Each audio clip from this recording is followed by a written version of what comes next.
Assalamualaikum warahmatullahi wabarakatuh. Bismillahirrahmanirrahim. Alhamdulillah, subhanallah, Allahu Akbar. Tuan-tuan yang dimuliakan oleh Allah Subhanahu wa taala, mudah-mudahan senantiasa memperolehi rahmat dan barakah dari Allah yang Maha Baik, Maha Pengasih, Maha Sempurna, yang mana semua takdirnya pada hakikatnya adalah baik belaka dan baik untuk kita. Maka menjadi tanggungjawab kita, menjadi kewajipan kita untuk senantiasa bersangka baik terhadap Allah Subhanahu wa taala. Pada pagi ini insya-Allah izinkan saya yang lemah, yang dhaif, yang serba kekurangan ini insya-Allah kuliah yang akan saya kongsikan pada pagi ini adalah buah fikiran Fatah At-Tamimi, buah fikiran Mujaddid, buah fikiran Wazir Al-Mahdi, iaitu Menteri Al-Mahdi. Ianya sesuatu yang mungkin bagi kebanyakan tuan-tuan rasa pelik atau rasa terkejut atau tak sangka. Ini dia kata buah fikiran Mujaddid. Yang mana selalu saya katakan bahawa Mujaddid ini datang 100 tahun sekali dan membawa pembaharuan dari segi pendekatan. Selama hari ini kita faham Islam ni macam ni, Islam ni macam tu.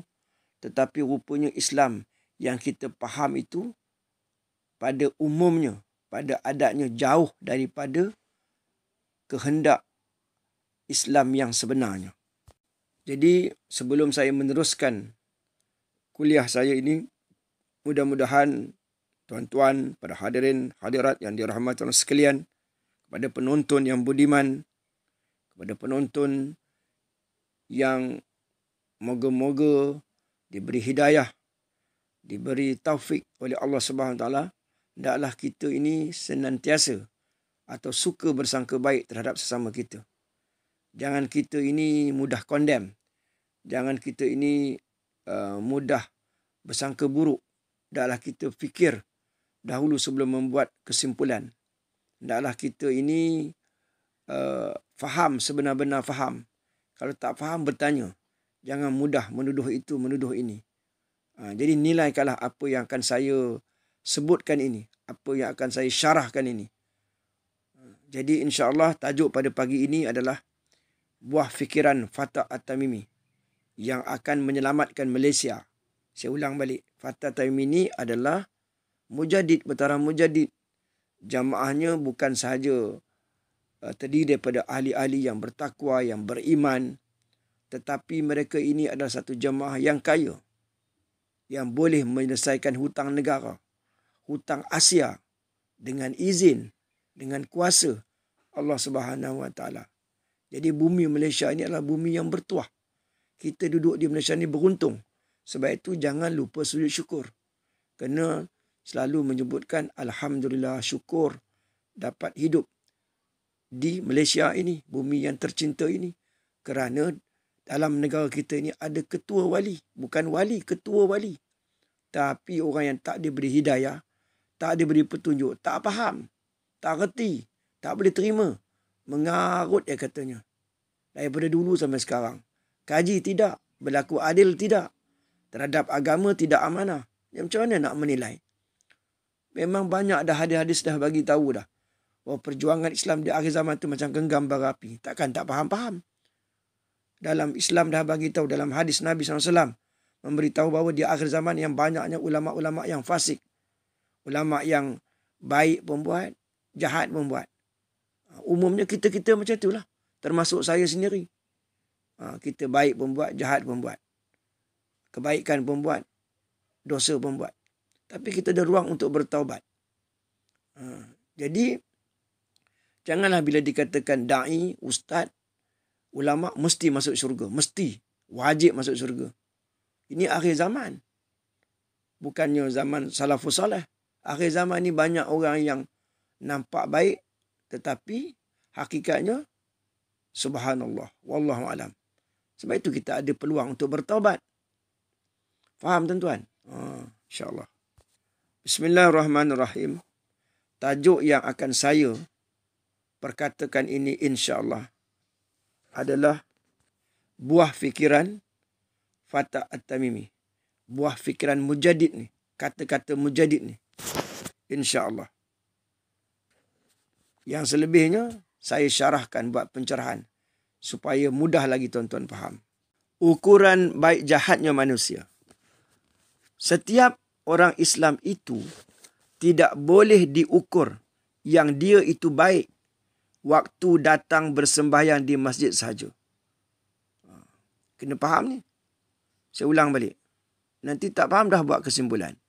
Setiap orang Islam itu tidak boleh diukur yang dia itu baik waktu datang bersembahyang di masjid sahaja. Belum boleh diukur yang dia baik sering bersembahyang berjamaah di rumah Allah. Mana itu maknanya bukan ukuran muktamad. Jangan lagi dilabelkan dia itu baik kerana selalu naik haji dan buat umrah berulang kali. Artinya apa? Sembahyang di masjid tu bagus. Sembahyang berjemaah tu bagus. Naik haji tu bagus. Buat umrah berulang kali tu bagus. Tetapi itu bukan ukuran baiknya manusia secara muktamad. Dengar molek-molek sampai habis. Tasbih di tangan. Wirid dan zikir tidak lekang. Itu pun tak boleh dinilai orang tu dah baik dah. Sebab dia penilaian di sisi Allah SWT ini subhanallah. Maha hebat. Subhanallah. Kerana apa tuan-tuan? Kerana itu semuanya ibarat berladang baru menanam pokok. Yang sembayang di masjid, sembayang berjemaah di rumah Allah, naik haji, buat umrah, wirid, zikir, itu semua ibarat berladang baru menanam pokok. Yes, maknanya dia melakukan ibadah, melaksanakan syariat Allah, tetapi belum lagi muktamad. Artinya apa? Tidak semestinya menanam pokok, pokok itu berbuah lebat dan banyak. Maknanya kalau sembahyang itu mesti bagus, khusyuk mesti diterima. Bukan mesti. Ada banyak lagi penilaian-penilaian yang perlu diambil kira. Saya ulang balik. Tidak semestinya menanam pokok, pokok itu berbuah lebat dan banyak. Tidak semestinya menanam pokok mendapat hasil yang memuaskan. Orang yang beribadah tadi, kita lihat dahulu di dalam pergaulannya. Bagaimana? Dalam pergaulan seseorang tadi, yang pergi masjid, yang sembahyang berjemaah, yang naik haji, yang buat umrah, yang berwirid, yang berzikir, macam mana pergaulannya? Bagaimana sikapnya di dalam pergaulan mereka? Mereka berkasih sayang atau tidak? Jadi seolah-olah nak bagi tahu kalau sembahyang dekat masjid, sembahyang berjemaah, naik haji, buat umrah, wirid, zikir tidak lekang, tapi kasih sayangnya tak ada. Kasih sayangnya kurang. Kasih sayang terlalu sedikit. Kemudian dinilaikan lagi, mereka bertimbang rasa atau sebaliknya. Bagaimana dia menggunakan lidahnya? Adakah mereka menyakiti orang? Adakah mereka menghina orang? Adakah mereka memfitnah orang? Siapa dia? Yang sembahyang tadi. Sembahyang di masjid, sembahyang berjemaah, yang naik haji, yang buat umrah, yang wirid, yang berzikir tadi. Ada sakiti orang tak? Ada hinakan orang tak? Ada fitnah orang tak? Ada bertimbang rasa tak? Ada berkasih sayang tak? Dengan orang miskin dan susah, mereka tolong tak? Atau buat tidak tahu sahaja kesusahan orang? Adakah mereka pemaaf? Meminta maaf? Pemurah? Sabar dengan ujian? Reda dengan takdir Tuhan? Ni soalan tu nak ditanyakan kepada siapa? Seolah-olah ni nak tanya kepada orang tadi lah. Nak tanya pada diri kita lah, senang cakap. Diri kita ni yang katanya sembahyang di masjid, sembahyang berjemaah, katalah begitu. Naik haji, buat umrah, wirid, zikir. Adakah kita ini orang yang mempedulikan kesusahan orang? Orang yang ambil tahu, adakah kita ni pemaaf? Adakah kita ini bertimbang rasa? Adakah kita ini sabar dengan ujian? Adakah kita ini reda dengan takdir Tuhan? Adakah kita ini mengutamakan diri atau mengutamakan orang lain? Tapi konon-kononnya kita dah bangun malam, dah semayang berjemaah, dah bertahajud, dah berpuasa sunat. Semua tu yang lahiriahnya kita buat. Yang utamanya kita buat. Tetapi bagaimana akhlak kita, peribadi kita, sikap kita terhadap orang lain? Apakah mereka merasa susah dengan kesusahan orang? Adakah senang pula dengan kesenangan orang? Ini nak nilaikan sama ada orang itu baik atau sebaliknya. Kalau kita dapat menjawabnya dengan baik dan tepat, memang kita kenal orang baik dan orang jahat. Yakni ibadah mereka berbuah. Maknanya hasil daripada ibadah tu adalah akhlak. Hasil daripada ibadah tu adalah akhlak. Buah daripada ibadah tu adalah akhlak. Maknanya lepas kita semayang, bangun malam, puasa sunat, pergi haji, umrah, wirid, baca Quran, selawat, zikir. Adakah hasil daripada kita melakukan semua itu? Kita tidak mengumpat orang, tidak menghina orang, tidak perli orang, tidak sindir orang. Itu maksudnya. Kalau kita dapat menjawab semua persoalan yang saya utarakan ini, artinya memang kita kenal orang baik dan orang jahat. Ibadah mereka berbuah. Orang yang ibadahnya berbuah, itulah orang baik. Kalau ibadah sahaja banyak, tapi tidak berbuah, itu bukan orang soleh. Mengukur orang baik bukan dengan banyak ibadahnya. Ambil perhatian. Mengukur orang baik bukan dengan banyak ibadahnya. Walaupun beribadah itu disuruh, syariat suruh. Lagi sekali, mengukur orang baik bukan dengan banyak ibadahnya. Tetapi diukur berbuahkah ibadahnya. Hasil daripada ibadah itu bagaimana akhlaknya, bagaimana peribadinya, bagaimana dalamannya, bagaimana rohnya. Tapi diukur berbuahkah ibadahnya, tinggikah peri kemanusiaannya oleh ibadahnya. Jadi tuan-tuan yang dirahmati Allah sekalian, kesimpulan daripada apa yang saya sampaikan ini, yang ianya adalah buah fikiran Fatah At-Tamimi, nak bagi tahu bahawa seseorang itu tidak boleh dianggap baik atau jahat berdasarkan amalan lahiriah semata-mata. Walaupun amalan lahiriah itu, syariat itu, yang zahir itu memang disuruh yang asasnya. Sembayang, puasa, haji, umrah, wirid, zikir, selawat, baca Quran, sedekah. Tetapi yang dinilainya ialah dalaman, tuan-tuan sekalian.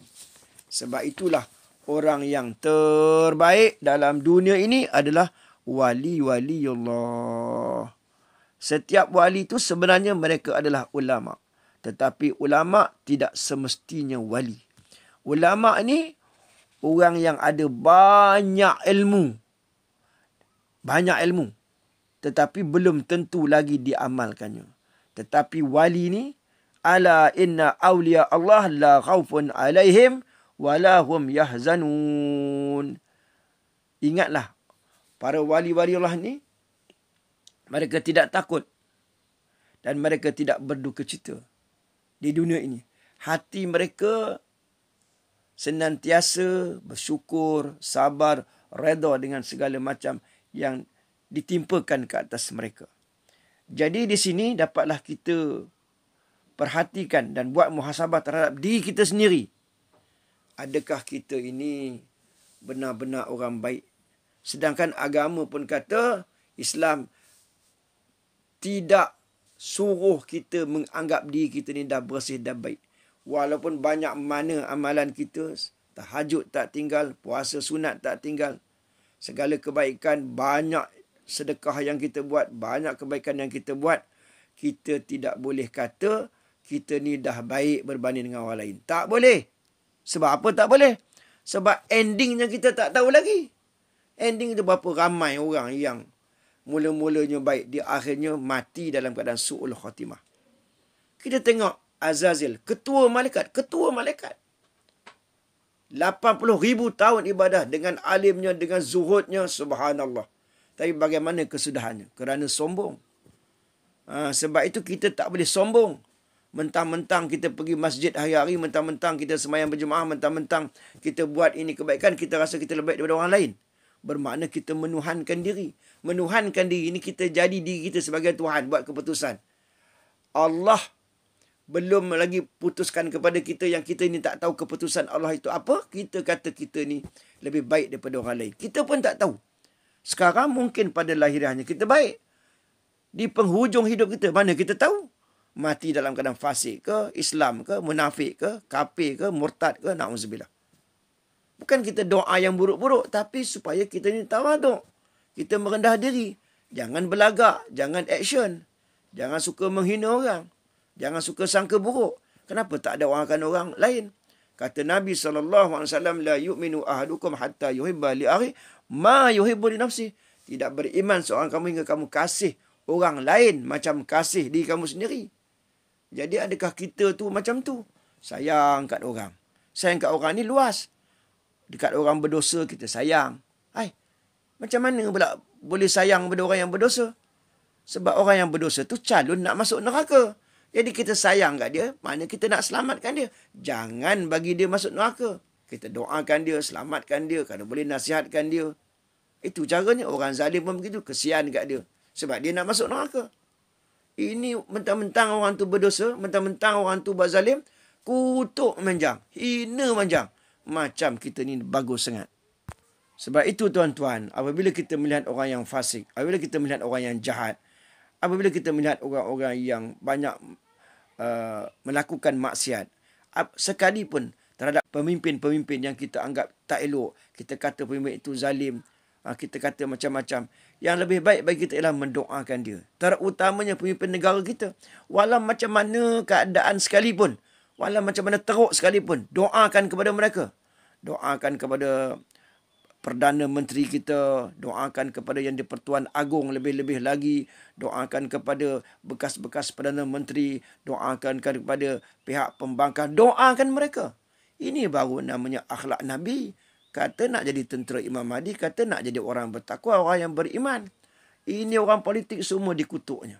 Tak boleh, tuan-tuan, tak boleh. Kita kena bertobat, termasuk diri saya sendiri. Kita kena bertobat, kena insaf. Kita bimbang dengan orang buat kerja-kerja dosa. Doakan mereka, ya Allah, berilah mereka hidayah. Kesiannya mereka tak faham agama. Kesiannya mereka. Jadi kita doakan mereka supaya mereka dapat hidayah, petunjuk. Itulah namanya kita ni memiliki akhlak Nabi. Faham tuan-tuan? Jadi bukan saya nak mengajar ini kepada sesiapa, tapi sebenarnya untuk peringatan kepada diri saya sendiri. Dan mudah-mudahan tuan-tuan yang mendengar kuliah saya ini dapat manfaatnya. Segala puji-pujian itu adalah bagi Allah Subhanahu Wa Taala. Jadi tuan-tuan yang dirahmati Allah sekalian, sekali lagi marilah kita muhasabah diri. Kita ada masa lagi sebelum kemunculan Fatah At-Taimi, sebelum kemunculan Imam Mahdi. Dengan kuasa Allah yang nak proses kita jadi baik, yang nak proses kita bertaubat, maka didatangkan mujadid-mujadid ini. Nanti dia boleh scan dosa-dosa kita. Subhanallah. Dia boleh sebutkan dosa-dosa kita. Walaupun sejarah silam kita, dia boleh sebut. Bukan dia ada kuasa. Walaupun dia ada karamah, tapi bukan dengan kuasa dia. Sebab wali-wali ini tak ada kuasa. Wali-wali ini sebenarnya tak ada kuasa. Wali-wali ini sebenarnya tak tahu apa-apa. Sekalipun mujadid, dia tak tahu apa. Dia hanya tahu. Dia boleh scan. Dia boleh nilai. Dia boleh tahu mazmumah kita dengan izin. Itu yang besar tu dengan izin. Dengan izin Allah Subhanahu Wa Taala. Kenapa Allah izin? Sebab mereka baik. Mereka ni melaksanakan apa yang disuruh. Mereka melaksanakan segala apa perintah yang disuruh oleh Allah Subhanahu Wa Taala. Jadi jangan silap sangka. Jadi kita ni orang awam lah terutamanya. Dan orang-orang yang berhasad dengki terutamanya. Bila kita kata wali ni, Fatah Tamimi ni, Imamul Mahdi ni boleh scan dosa-dosa orang, boleh tahu mazmumah, kita kata dah mengarut dah puak-puak ni. Apa yang mengarutkan? Nabi Muhammad SAW lebih lagi lah. Boleh je scan dosa orang, tahu apa dia mazmumah, apa sejarah silam kita. Sebab dia nak proses tu dengan izin dengan izin Allah. Sebab itu disebut wa man yattaqillaha yaj'al lahu makhraja. Barang siapa yang bertakwa, maka dia akan diberi jalan keluar terhadap muridnya, pengikutnya dan sebagainya. Sebab itu Al-Quran juga menyebut wattaqullah wa yu'allimukumullah. Hendaklah kamu takut kepada Allah. Bila kita takut, nanti benar-benar takutlah, sebenar-benar takut, Allah Subhanahu wa taala akan mengajar kamu. Ilmu yang kamu tak tahu, dia akan ajar. Sama ada bentuk ilham, kasyaf, firasat, ada karamah dan sebagainya. Jadi ini kita ahli sunnah wal jamaah. Kita ni ahli sunnah wal jamaah, mazhab Syafi'i. Bagus dah tu. Terbaik dah tu. Imam mazhab Syafi'i, terbaik dah tu. Ahli sunnah wal jamaah, terbaik dah tu. Tapi bila sebut ilham, mengarut. Bila sebut kasyaf, mengarut. Kenapa kita jadi macam tu? Mustahilkah benda tu? Yang saya nak bagi tahu ini, mereka-mereka ini, khususnya Fatah At-Tamimi dan juga Allahumma salli ala Imam Mahdi ini, mereka ini bertaraf menjadi orang yang bertakwa. Kekasih Allah. Fatah At-Tamimi ketua wali. Masalahnya kita yang tak percaya. Kita yang tak yakin.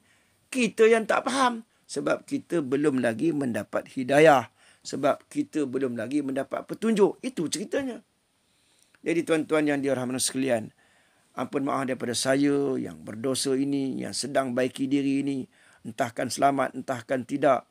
Moga-moga apa yang saya sampaikan ini ada pahalanya. Mudah-mudahan saya diikhlaskan. Mudah-mudahan kuliah saya ini ikhlas. Kalau dapat pahala, saya pulang balik pada tuan-tuan yang mendengarnya. Semua pahala-pahala ni kalau ada, insya-Allah mudah-mudahan diikhlaskan.